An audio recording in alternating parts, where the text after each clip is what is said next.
नमस्कार दोस्तों, मेरा नाम है सोनू और तो आज का हमारा जो टॉपिक है वो है ऑपरेटिंग सिस्टम से रिलेटेड क्वेश्चन। तो चलिए शुरू करते हैं बिना ज़्यादा समय लिए इस वीडियो को। तो पहला प्रश्न आपकी स्क्रीन पर दिखाई दे रहा है कि सी यू आई स्टैंड फॉर। तो सी यू आई की फुल फॉर्म क्या है? सी यू आई का मतलब होता है कैरेक्टर यूजर इंटरफेस। इसका एक दूसरा मतलब होता है सी एल आई, यानी कि कमांड लाइन इंटरफेस भी हम इसको बोल सकते हैं। कमांड लाइन इंटरफेस या फिर सी यू आई बेस आधारित जो आपके ऑपरेटिंग सिस्टम वो है आपकी एम एस डोस और लिनक्स ऑपरेटिंग सिस्टम। ये आपके कैरेक्टर यूजर इंटरफेस पर आधारित है, यानी कि इसके अंदर जो आपकी जो विंडो होती है माइक्रोसॉफ्ट विंडो, उसमें आपको जो कोई भी काम करना है तो आप माउस के माध्यम से जो आइकन्स पर क्लिक करके जो अपना काम कर सकते हैं। इनके अंदर क्या है कि आपको कैरेक्टर टाइप करने पड़ते हैं। आपको कोई भी काम करना है, कॉपी करना है, कट करना है, तो आपको कीबोर्ड से लिखना पड़ेगा, तभी जो आप किसी पर्टिकुलर जो है वस्तु को कॉपी कर पाएंगे, कट कर पाएंगे, किसी फोल्डर को बना पाएंगे। इसके अलावा जो आपका माइक्रोसॉफ्ट विंडो ऑपरेटिंग सिस्टम है वो जी यू आई जो है ऑपरेटिंग सिस्टम पर आधारित है। जी यू आई का मतलब होता है ग्राफिकल यूजर इंटरफेस। दूसरा प्रश्न दिया है a translator is described as. Translator को हम क्या समझते हैं? ट्रांसलेटर को हम एक सिस्टम सॉफ्टवेयर की तरह समझते हैं। तीसरा प्रश्न दिया है Mac operating system was developed by, यानी कि जो आपके एप्पल के जो कंप्यूटर होते हैं उनके अंदर मैक ऑपरेटिंग सिस्टम होता है। मैक की फुल फॉर्म है मीडिया एक्सेस कंट्रोल। ठीक है, तो मैक ऑपरेटिंग सिस्टम था वो, उसकी शुरुआत कब हुई थी पूछा गया। तो मैक ऑपरेटिंग सिस्टम की शुरुआत सन 1984 में हुई थी और इसकी शुरुआत की थी स्टीव जॉब्स ने, जो कि एप्पल कंपनी के मालिक हैं। तो तीसरे प्रश्न का ऑप्शन बी आपका सही है।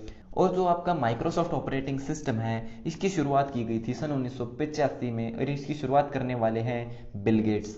चौथा प्रश्न दिया है dash is the first program run on a computer when the computer boots up. ठीक है, जब कंप्यूटर बूट्स अप होता है, यानी कि जब कंप्यूटर का आप ऑन करते हैं तो सबसे पहले उसके अंदर जो प्रोग्राम चलता है वो कौन सा है? तो सबसे पहले जो उसके अंदर प्रोग्राम चलता है वो आपका ऑपरेटिंग सिस्टम होता है जब भी आप कंप्यूटर को ऑन करते हैं।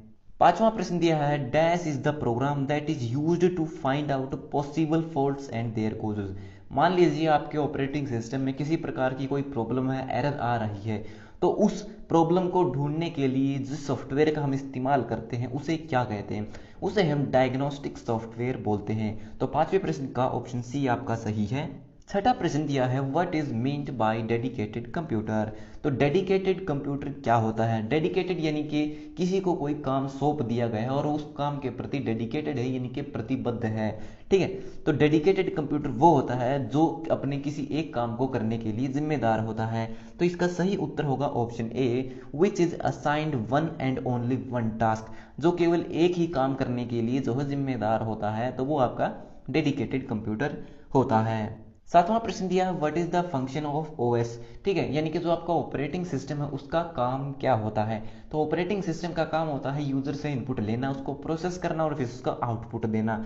ठीक है, तो सातवें प्रश्न का ऑप्शन डी आपका बिल्कुल सही है। प्रोसेसिंग करता है और मेमोरी को मैनेज करता है, ये दोनों काम जो है आपका ऑपरेटिंग सिस्टम करता है। अगर आप किसी कॉम्पिटिटिव एग्जाम की तैयारी कर रहे हैं और अभी तक आपको कंप्यूटर की बेस्ट बुक नहीं मिली है, तो आज की इस वीडियो में हम आपके लिए लेके आए हैं एक ऐसी ई बुक जिसको पढ़ने के बाद आप किसी भी एग्जाम में आने वाले कंप्यूटर के सभी प्रश्नों को सॉल्व कर सकते हो। अब तक हजारों स्टूडेंट्स इस ई बुक का फायदा उठा चुके हैं। ये ई बुक कवर करती है SSC, CGL, CSSL, railway, bank, DRDO, IT, copper training officer, data entry operator और अन्य सभी जनरल कॉम्पिटिटिव एग्जाम्स को, क्योंकि इस ई बुक में आपको मिलता है 7000 प्लस क्वेश्चंस का कलेक्शन जो कि पुराने कॉम्पिटिटिव एग्जाम्स के क्वेश्चन पेपर से लिए गए हैं। इसमें सभी प्रश्नों को टॉपिक वाइज दिया गया है। पूरे इंटरनेट पर आपको किसी भी अन्य बुक में इतने सारे टॉपिक्स एक साथ देखने को नहीं मिलेंगे। इस ई बुक से आप कम समय में अच्छी तैयारी कर सकते हो, तो देर किस बात की है? अभी चाहिए इस वीडियो की डिस्क्रिप्शन में और पाइए इस ई बुक को बहुत ही अफोर्डेबल प्राइसेस में और निश्चित कीजिए अपनी सफलता को। आठवां प्रश्न दिया है which tool in control panel is used to adjust your computer setting to control computer with voice command. अगर आप अपने कंप्यूटर को वॉइस कमांड, यानी कि जैसे आप अपने मोबाइल में जो हम अपने मुंह से बोल करके कोई भी जो है इंफॉर्मेशन सर्च करते हैं, अगर आप कंप्यूटर को भी जो है अपनी वॉइस के माध्यम से जो है इस्तेमाल करना चाहते हैं कि आपको कीबोर्ड से टाइप करना ना पड़े, तो वो सब आप कहाँ से कर सकते हैं? तो कंट्रोल पैनल के अंदर दोस्तों एक ऑप्शन होता है जिसे हम ईज ऑफ एक्सेस कहते हैं, यानी कि आप अपने कंप्यूटर को किस तरह से एक्सेस करना चाहते हैं। आप अपने कंप्यूटर को माउस के माध्यम से एक्सेस करना चाहते हैं, कीबोर्ड के माध्यम से, या फिर वॉइस ओवर के माध्यम से एक्सेस करना चाहते हैं। तो 8वें प्रश्न का ऑप्शन डी आपका सही है। 9वां प्रश्न दिया है which shortcut key is used to copy and paste a file और फोल्डर। यानी कि आपके कंप्यूटर के अंदर किसी भी फाइल को, किसी भी फोल्डर को आपको पहले कॉपी करना है और फिर उसको पेस्ट करना है। तो उसके लिए शॉर्टकट की क्या होगी? तो कॉपी करने की शॉर्टकट की है आपकी Ctrl+C और पेस्ट करने की शॉर्टकट की है आपकी Ctrl+V। तो 9वें प्रश्न का ऑप्शन डी आपका सही है।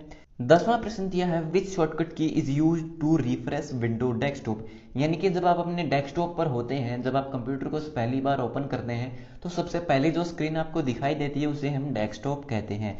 तो डेस्कटॉप को जब आप रिफ्रेश करते हैं तो उसके लिए आप शॉर्टकट की कौन सी है? तो उसके लिए शॉर्टकट की होती है आपकी F5। इसके अलावा आप अपने माउस के माध्यम से भी जो उसको रिफ्रेश करते हैं, आप राइट क्लिक करते हैं अपने माउस से और उसके बाद जो है जो आपको शॉर्टकट मेन्यू दिखती है उसमें आप रिफ्रेश को चूज कर सकते हैं। 11वां प्रश्न दिया है where does the pinned application stayed in window operating system. यानी कि आप अपने विंडो ऑपरेटिंग सिस्टम के अंदर किसी एप्लीकेशन का जो पिन कर देते हैं, ठीक है, उसको हाईलाइट करना चाहते हैं, तो वो आपको कहाँ पर दिखाई देती है? तो जब भी आप किसी एप्लीकेशन को पिन करते हैं तो वो आपकी जो है टास्क बार में दिखाई देती है। टास्क बार जो है आपके विंडो ऑपरेटिंग सिस्टम में जब आप डेस्कटॉप ओपन करते हैं तो सबसे नीचे की तरफ जो लाइन होती है उसे हम टास्क बार कहते हैं। 12वां प्रश्न दिया है my computer was introduced from. कि जो माई कंप्यूटर नाम का फोल्डर होता है आपके डेस्कटॉप के ऊपर आपको दिखाई देता है कंप्यूटर में, उसकी शुरुआत कब से हुई थी? तो उसकी शुरुआत हुई थी आपकी विंडो 95 से। यानी कि जो विंडो 95 ऑपरेटिंग सिस्टम जब आया था तो उसके अंदर ये जो है फंक्शन आपको मिला था। उससे पुराने जितने भी वर्जन थे विंडो के उनमें ये आपको फंक्शन नहीं मिलता था।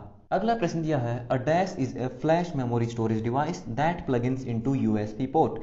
एक फ्लैश मेमोरी स्टोरेज डिवाइस है जिसको हमें प्लग इन करना है, यानी कि जोड़ना है एक यूएसबी पोर्ट में।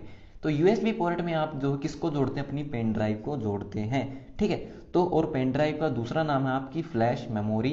इसके अलावा पेन ड्राइव का एक और नाम होता है थंब मेमोरी, भी हम जो है पेन ड्राइव को बोलते हैं। तो 13वें प्रश्न का ऑप्शन भी आपका सही हुआ। एक यूएसबी फ्लैश ड्राइव होती है, ठीक है, जिसे हम फ्लैश मेमोरी स्टोरेज डिवाइस कहते हैं, जिसको हम यूएसबी पोर्ट में जोड़ सकते हैं अपने कंप्यूटर में। अगला प्रश्न दिया है the date and time displays on. तो जो डेट और समय होता है वो आपके डेस्कटॉप कंप्यूटर में कहाँ पर दिखाई देता है?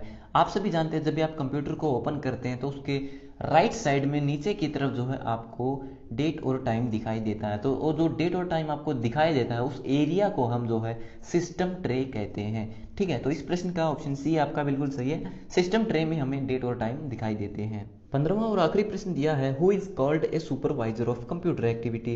तो आपका जो कंप्यूटर होता है उसके अंदर सुपरवाइजर किसे कहा जाता है? तो कंप्यूटर का जो सुपरवाइजर है वह हम ऑपरेटिंग सिस्टम को कहते हैं। और कंप्यूटर की जो बैकबोन होता है, यानी कि जो रीढ़ की हड्डी होता है, वो हम मदरबोर्ड को कहते हैं। तो दोस्तों ये हो गए हमारे 15 प्रश्न कंप्लीट। सो वीडियो देखने के लिए धन्यवाद। अगर आपकी कोई क्वेरी है, कोई सवाल है तो आप कमेंट बॉक्स में लिख सकते हैं। तो मिलते हैं हमारी अगली वीडियो में, तब तक के लिए नमस्कार।